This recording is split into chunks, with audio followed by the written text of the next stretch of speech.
It didn't begin with a warhead or a missile. It began with a sentence, a single line, shouted from a stage in early 2025. If we don't get a deal with Canada, we're going to slap a massive tariff on cars. Could be 50%, maybe 100%, because, frankly, we don't want their cars anymore. To some in the crowd, it sounded like patriotism, a strongman move to bring jobs back home. To others, it was the first crack in the invisible bridge that keeps millions of workers on both sides of the world's longest border employed. Because the modern car isn't really Canadian or American or Mexican, it's North American, and that label was carefully built, piece by piece, through generations of policy deals, trade agreements, and billions of dollars of investment. If you found this story eye-opening, join our journey, hit subscribe, and stay connected as we unravel the stories shaping our world, one truth at a time. To understand how one tariff could shake the entire continent, you have to understand how cars really get built. In 1965, Canada and the US signed the Auto Pact, a groundbreaking agreement that said, if you build cars here, you can sell them there. The deal supercharged industrial towns on both sides of the border. From Windsor to Detroit, Oshawa to Flint, factories popped up like steel forests. By the 1980s and 90s, NAFTA took that cooperation even further. It didn't just cut tariffs, it rewrote the playbook for modern manufacturing. Supply chains went from local to continental. A single vehicle might contain aluminum mined in Quebec, stamped in Ontario, engines built in Michigan, transmissions assembled in Ohio, electronics from Mexico, final assembly back in Windsor. When you bought a Ford or a GM truck, you were buying the result of thousands of border crossings. And nobody thought twice. Over time, this cross-border dance became an economic miracle and a political blind spot. It quietly sustained over 2 million direct and indirect jobs, according to industry analysts. But it also made everyone vulnerable to any sudden political wind. In early 2025, that wind turned into a storm. When President Trump announced new steel and aluminum tariffs, many thought they'd be symbolic. But when he extended them to finished vehicles from Canada, a core lifeline for Ontario and Quebec's economies, the impact was instant. A 50% tariff on Canadian steel, that meant parts were instantly more expensive for U.S. factories that rely on cheap cross-border input. A 25% levy on finished vehicles, that pushed prices up on dealership lots from Toronto to Texas. The White House called it a strategic reset, a way to force companies to build cars entirely within the U.S. Trump's message was clear. Every car sold in America should be built in America. That means American jobs for American workers.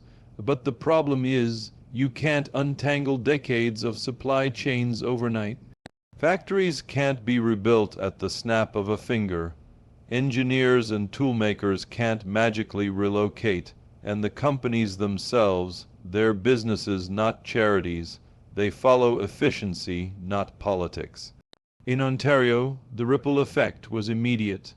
Stellantis announced rolling production cuts in Windsor, the city that proudly calls itself the automotive capital of Canada. Ford paused investment in its Oakville electric vehicle hub. GM shifted truck production away from Oshawa. Overnight, communities that survived globalization and automation were suddenly fighting a new enemy, policy chaos. According to internal figures leaked to Bloomberg, Stellantis alone reported up to $5 billion in quarterly losses directly linked to tariffs and supply chain disruptions. Ford estimated similar numbers. Meanwhile, the Canadian auto parts sector, worth over $30 billion a year, watched its order books dry up. Tool and die makers in places like Kitchener and London lost long-term contracts.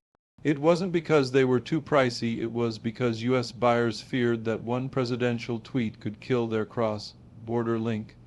Back in the U.S., The message was that these tariffs would revive the Rust Belt. But on the ground, the story is complicated. Take Michigan. UW leaders there fought hard in 2024 to secure better pay and benefits after years of wage stagnation. But the sudden production shifts, sparked by Trump's unpredictable tariff threats, have left them with new worries: plant closures, postponed modernization, and uncertainty that could derail hard-won labor contracts. Workers don't mind fighting for their jobs, but they do mind being pawns in a trade war that moves faster than companies can adjust. Meanwhile, families on both sides of the border feel the squeeze. In the U.S., the Center for Automotive Research estimates that the average family is now paying about $1,300 more per year on cars and appliances due to higher input costs caused by tariffs. Across the border, Canadians are responding with their wallets and their silence. Loyalty to U.S.-made vehicles is evaporating. Dealerships in Ontario and Quebec have reported a 20% to 30% drop in sales of American brands since the tariffs took effect. Some dealers are giving more floor space to Korean and European vehicles. Others say customers are simply waiting or walking away entirely. And then there's steel. The Canadian Steel Producers Association says nearly 1,000 steel jobs have been lost already. And because 91% of Canadian steel exports go to the U.S., the impact hits hard. Small towns built around blast furnaces like Sault Ste. Marie now face the real possibility that once those furnaces shut down, they may never restart.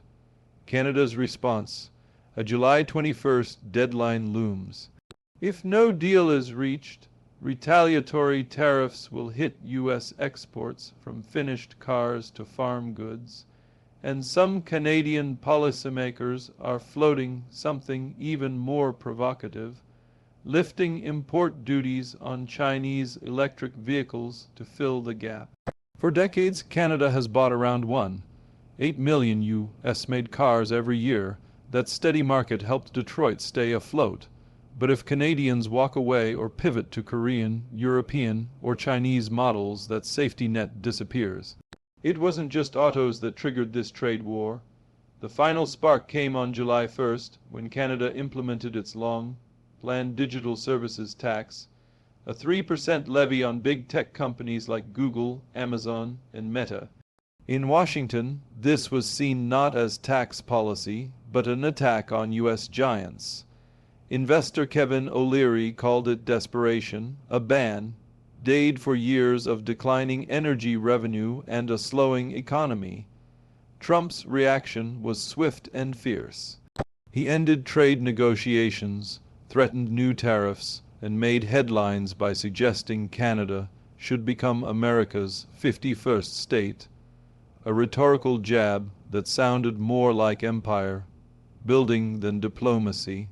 To Trump, the bombast is the point. He's not just fighting for a trade deal, he's fighting for leverage, headlines, and his own legacy.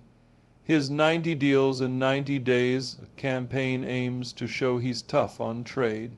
But the costs are mounting, not just in dollars, but in trust, jobs, and the quiet partnership that kept North America competitive for half a century.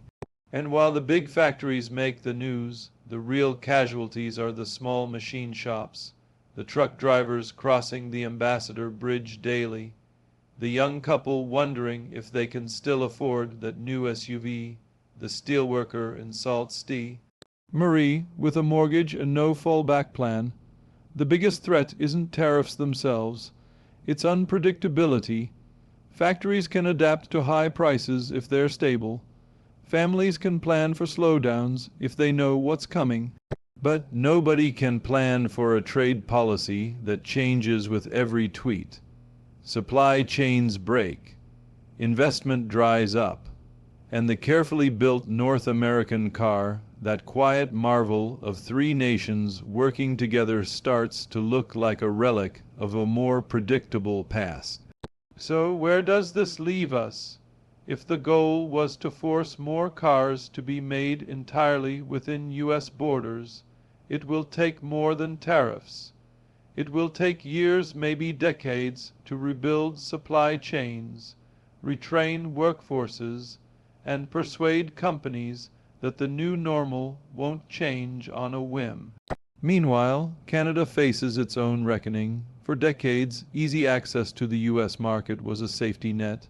Now, policymakers are asking, what if the neighbor next door isn't so friendly tomorrow? And in the middle, stuck with rising car payments, fewer choices, and factory layoffs, are millions of families who never asked to be players in this geopolitical poker game. In the end, this isn't just a trade fight. It's a test of trust, built up over 60 years and rattled in just 60 days. The true price of unpredictability is showing up not just in factories and supply chains, but in driveways, living rooms, and paychecks, one car payment, one job cut, one tariff at a time.